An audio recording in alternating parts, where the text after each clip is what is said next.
जन अधिकार पार्टी के अध्यक्ष व पूर्व मंत्री बाबूलाल कुशवाहा का बड़ा बयान सामने आया है, जिसमें उन्होंने कहा कि टेट का पेपर लीक कराने में भाजपा का हाथ है। इतना ही नहीं, उन्होंने कहा कि भाजपा किसानों की हत्यारी है। मंगलवार को जन अधिकारी पार्टी के राष्ट्रीय अध्यक्ष व पूर्व मंत्री बाबूलाल कुशवाहा ने अपने मौरानीपुर दौरे के दौरान पत्रकारों से बात करते हुए बताया कि हाल ही में जो टेट का पेपर लीक हुआ है उसमें भाजपा का ही हाथ है और अभी जो लोग पकड़े हैं वो सिर्फ छोटे लोग हैं। मुख्य षड्यंत्रकारी अभी भी पकड़ से दूर है और भाजपा ने किसानों की हत्या की है। इस सरकार में सिर्फ लोगों की आवाज को दबाया गया है। उन्होंने बताया कि 2022 का चुनाव वो अपनी पार्टी के कार्यकर्ताओं की दम पर लड़ेंगे और उनकी साफ सोच है, जिसकी जितनी संख्या भारी उसको उतनी हिस्सेदारी के तर्ज पर चुनाव लड़ा जाएगा।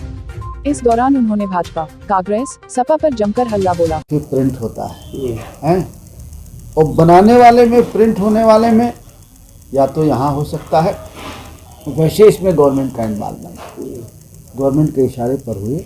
और सच तो यह है कि गवर्नमेंट कोई भर्ती नहीं करना चाहती। गवर्नमेंट चाहती है कि इसको किसी तरह से डिले करें और भर्ती ना करना। तो देखिए, अब पार्लियामेंट का चुनाव हुआ, सरकार ने रेलवे की 1.5 लाख वैकेंसी निकाली। क्या क्या वैकेंसी निकाल दी, कोई भर्ती हुई? जब सारी चीज़ें प्राइवेट को दे दी जा रही हैं, कोई भर्ती सरकार नहीं करना चाहती, इसको डिले करना चाहती। पर्चा आउट हो गया तो डिले हो गया, हमारी कोई गलती नहीं है, डिले ही हो गया। अब चुनाव है तो आप मान लीजिए 22 लाख परीक्षार्थी बैठे हैं, तो 22 लाख को जो जहाँ सिफारिश में जाता है उसको कह दिया जाता है कि आपका ध्यान रखेंगे। तो 22 लाख में तो 15 लाख इस आशा में है कि हमारी सिफारिश लग जाएगी, तो 15 लाख उनको प्रचारक मिल गए हैं इतने, तो इसलिए वो नहीं कराएं। मतलब इसमें क्या लगता है कि सीईटी का पर्चा निरस्त किया है, इसमें 2022 के चुनाव में कितना असर पड़ेगा? देखिए, भारतीय जनता पार्टी के पास बहुत समझदार पार्टी है, सारे मुद्दों से लोगों का ध्यान हटा देती है। इतनी बेरोजगारी बढ़ी, किसी का ध्यान है? इतनी महंगाई बढ़ गई, किसी का ध्यान है? पेट्रोल और डीजल कहाँ पहुँचा, दाल और सरसों का तेल कहाँ पहुँचा, क्या क्या चीज़ महंगी हो गई, क्या हालत है किसान की, क्या हालत है। लेकिन जब चुनाव आता है उस मुद्दे को शिफ्ट कर देते हैं, तो वैसे ये मुद्दा शिफ्ट हो जाएगा। जब चुनाव शुरू होगा तो जो हमारी आपकी ज़रूरत है, हमारे बच्चों की ज़रूरत है, शिक्षा की, रोजगार की, स्वास्थ्य की, वो मुद्दे भटक देते हैं।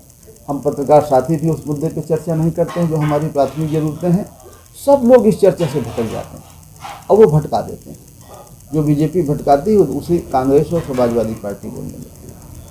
तो ये भी मुद्दा ख़त्म हो जाएगा।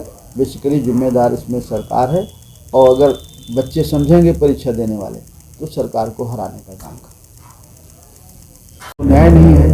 हम सब चाहते हैं कि भारतीय जनता पार्टी को हम इस प्रदेश से हटाएं, लेकिन हम भारतीय जनता पार्टी को हटाने के लिए हम अंधे होकर के किसी ऐसे आदमी को नहीं जिता देना चाहते या उसके साथ मिल जाना चाहते हैं जो उससे खतरनाक हो। क्योंकि हमारा पुराना तजुर्बा है कि भारतीय जनता पार्टी और समाजवादी पार्टी एक सिक्के के दो पहलू हैं। समाजवादी पार्टी हिंदुत्व के नाम पर वोट लेती है और गरीब को कुछ नहीं देती। किसानों का कृषि कानून देखा आपने, 1 साल धरने में बैठे रहे, 700 किसान शहीद हो गए। लखीमपुर में किसानों पर गाड़ी चढ़ा दी गई। जो बिजली का कानून आया है, जो शिक्षा का कानून आया है, जो लेबर एक्ट है, वो सारे कानून गरीब और कमज़ोर के खिलाफ है। वो दूसरी तरफ हम जब समाजवादी पार्टी को देखते हैं तो वो बीजेपी से तो डरवाती है मुसलमान भाई को, बैकवर्ड कास्ट को कहती है कि भाई रिजर्वेशन ख़त्म हो जाएगा। लेकिन जब हम समाजवादी पार्टी का पिछला कार्यकाल देखते हैं तो वो उससे हताशाई जाते हैं समाजवादी के नाम पर, पिछड़ों के नाम पर सत्ता पे, और सत्ता में जाने के बाद पर वो किसी को हिस्सा नहीं देना चाहते, भागीदारी नहीं देना चाहते।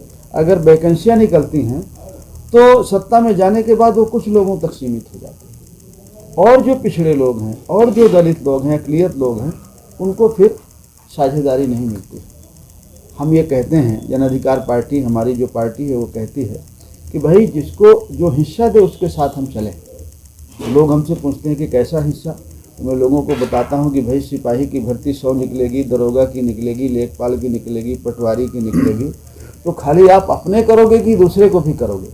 मैं कहता हूँ कि ठीक है भाई, आपकी बड़ी पार्टी है तो आप 15 कर लो, आप 5 पाल भी करो, 5 लोधी भी करो, कुर्मी भी करो, निषादबिंद भी करो, रैकवार भी करो, मुसलमान भी करो, नाई भी करो, विश्वकर्मा भी करो, खेंगर बिरादरी भी करो, कुशवाहा भी करो, सबको करो, तो ये हिस्सेदारी की बात है। लेकिन कोई हिस्सेदारी की बात नहीं करना चाहता। वो एमएलए का टिकट देके मंत्री बनाने की बात तो करते हैं, लेकिन हिस्सेदारी देने की बात नहीं। तो मतलब हमारा जो कहने का मतलब है कि इस बार जो चुनाव रहेगा वो आप अपनी दम पे कितनी सीटों पे लड़ेंगे और कौन सी पार्टी से गठबंधन? देखिए, हम अपनी दम पर 300 सीटों पे लड़ेंगे जी। 100 सीटों में हमें ऐसा लगता है कि हमारा संगठन अभी पूरी तरह विधानसभा में कंप्लीट नहीं है। और अगर हम अपने दम पर लड़ेंगे, फिर भी हमारे साथी हैं एक रामकरण कश्यप जी और एक आध लोग जो छोटे संगठन हैं वो हैं हमारे साथ। तो लेकिन अगर हम छोटे दलों से गठबंधन करके लड़ेंगे तो भी हम 300 सीटों में 250-300 सीटों पे लड़ेंगे।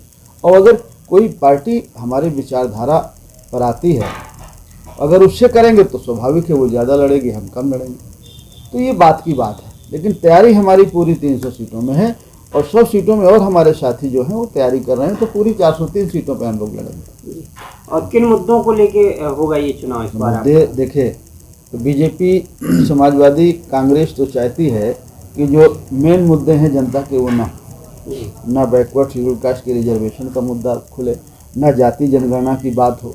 जाति जनगणना की बात जब भी होती है पार्लियामेंट में तो कांग्रेस, ना जाति जनगणना की बात हो, जाति जनगणना की बात जब भी होती है पार्लियामेंट में तो कांग्रेस, बीजेपी पुराने में कम्युनिस्ट होती थी, ये सब एक मत होते थे, कहते थे जाति जनगणना की, बैकवर्ड की जरूरत नहीं है। लेकिन हम जाति जनगणना चाहते हैं। जो हमारी जाति जनगणना की बात करे, जो हिस्सा देने की बात करे, जो गरीब और किसान की बात करे, उससे हक में काम करे, उससे हम बात कर सकते हैं। और अगर नहीं कोई बात करना चाहता तो हमें कोई जल्दी नहीं। देखिए, हम ये जानते हैं कि जिसको सरकार बनाना है, मुख्यमंत्री बनना है, तो जिसको मुख्यमंत्री बनना है तो उसको भी ज़रूरत होनी चाहिए। हमारी तो ज़रूरत है, लेकिन जिसको मुख्यमंत्री बनना है उसकी ज़्यादा ज़रूरत है। अगर हमारे पास 10,000, 15,000, 20,000 वोट है एक विधानसभा में, हम कहते हैं 2500 वोट है।